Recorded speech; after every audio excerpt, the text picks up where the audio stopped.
Author Tina Brown said that in the past the royal family could rely on the Queen to keep calm and carry on as it experienced various ructions.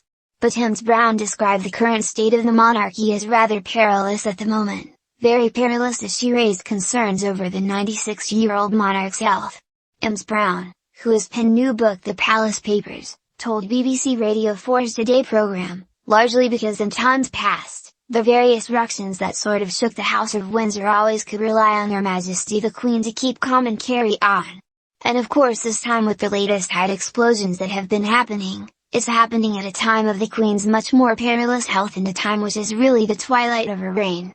So that adds much more of a sort of high-stakes edge to the situation at the moment. Ms. Brown said Prince Harry and Meghan Markle quitting royal duties was definitely a blow to the monarchy. The royal author predicted that in the future there may be an effort to reel them back. But she added, right now it's not going to happen. And it's not going to happen largely because Harry keeps lobbing these fresh hand grenades at the family, just when they're beginning to think, well, can we re-establish some trust with the House of Sussex? There's yet another fusillade from an American talk show and everybody in the family thinks, well, what was it about?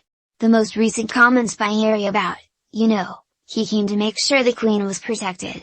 A lot of people I think in the family thought, well actually she needs protecting from you, Harry. So that isn't helpful. But I think when the Queen does die, I do believe there will be a kind of desire for Harry to serve his country. I think he's going to want to rethink it, probably. And frankly I don't think the entertainment efforts are going that brilliantly, sitting in Montecito. The Duke of Sussex sparked a fresh storm during an interview last month as he appeared to issue a veiled warning to those closest to the Queen.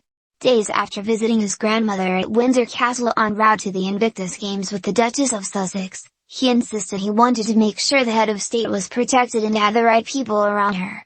Harry did not elaborate on whether he was referring to royal aides or members of his own family.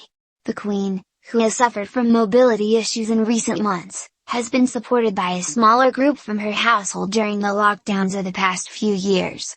Members of the royal family have also rallied round the monarch since the death of her beloved husband Prince Philip last April.